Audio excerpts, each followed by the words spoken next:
Good morning, class! Atong iskatang karon may tungod sa inyong mga abilidad. Matag usa ka nato adunay espesyal nga abilidad. Grasya kini gikan sa Dios. Nagkalain-lain ang atong abilidad. Mahimo ang imong abilidad dahil sa ubang bata. Susama-sab nga ang ilang abilidad dili sab nimo mabuhat.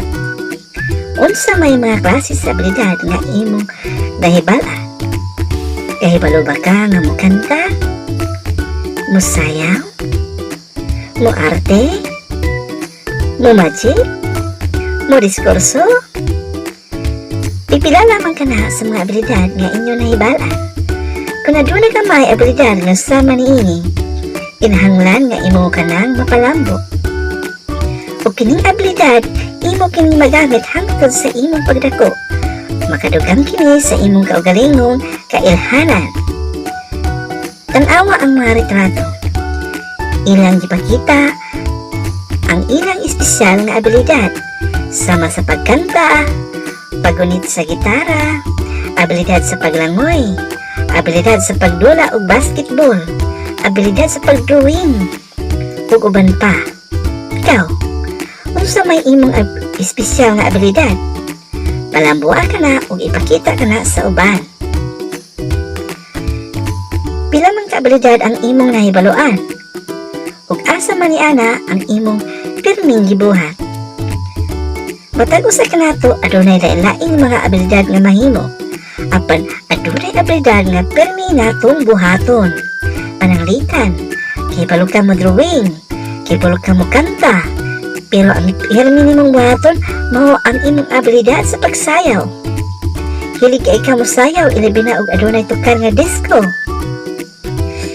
Usahay, maulaw ka mapakita sa imong abilidad. Ang imong buhaton, imo kining palambuon ug mag-ensayo ka kanunay hangtod nga dili na ka maulaw mapakita sa imong abilidad sa daghang nga tawo. Pananglitan, kung mahilig ka mo kanta, magsige ka og ensayo sa pagkanta sa videoke. Kung mahilig ka mo sayaw, kanunay ka mag-ensayo gamit ang mga bagong tukar karon. Pwede ka mo lantaw og video sa YouTube aron makakakon ka sa mga stepping sa sayaw. Kung mahilig ka sa sports, magsige ka og dula sa imong nahiligan ug mulantaw ka sa mga dula sa imong mga idolo sa sports. Unya aron mapakita nimo ang animo abilidad, wapil ka sa mga kompetisyon sa inyong lugar. Kung mahilig ka sa awit, wapil ka sa mga singing contest. Kung mahilig ka sa sayaw, wapil ka sa mga dance contest. Kung mahilig ka sa drawing, wapil ka sa mga poster making contest. Kung athlete ka, wapil ka sa mga sports meet sa inyong eskwelahan. Daghang mga bantugang mga Pilipinhon ang naila sa tibuok kalibutan tungod sa ilang abilidad. Pipila kanila mao si Elisa Makuha, isip usa ka bantugang nga mananayaw. Si Lea Salonga, isip usa ka inila nga mag-aawit. Si Julian Felipe, nga nailhan isip usa ka inila nga kompositor. Si Manny Pacquiao, isip usa ka bantugang boksingero. O si kanhi Presidente Corazon Aquino, nga naila sa iyang demokratikanhong pamunuan. Gusto ka ba nga mamahimong inila tungod sa imong abilidad?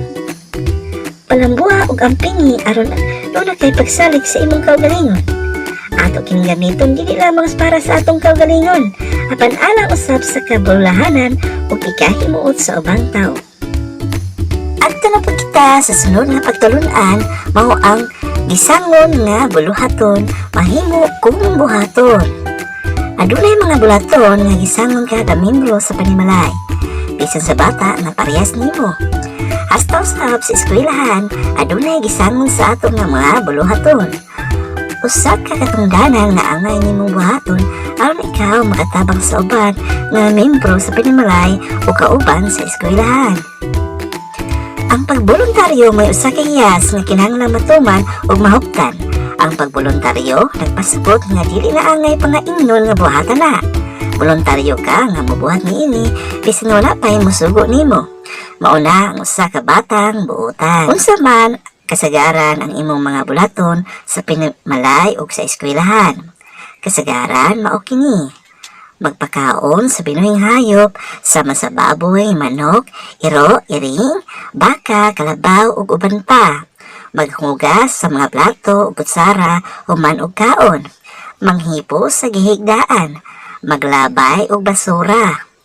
Maguli og butang sa hustong butanganan. Manghinlo sa sulod o gawa sa balay o eskwelahan. Adunay mga bulaton nga gisangon kanato nga adunay kaubang responsibilidad o tulubagon. Pananglitan sa panimalay, kung gisangunan ka pagbantay sa imong mga manghod, responsibilidad nimo nga bantayan sila. Aron walay daw tang mahitabo. Kung mahimo kang sakop sa mga organisasyon, sa eskwelahan, sa simbahan, o sa uban pang pundok, adunay mga bulaton nga kinahanglan nga imo mabuhat o hatagan nimo og importansya sama sa pagtambong sa mga kalihukan o mga meeting. Kung adunay gi-schedule nga adlaw sa mga gimbaton, imo gayud kining tumanon. Ang mga bulatong nahatag nimo isip membro sa pamilya, sa eskwelahan o sa bisan asang pundok nagpakita og dakong pagsalig sa imong nahimo ug angay kini nga nimong ipasigarbo sa uban.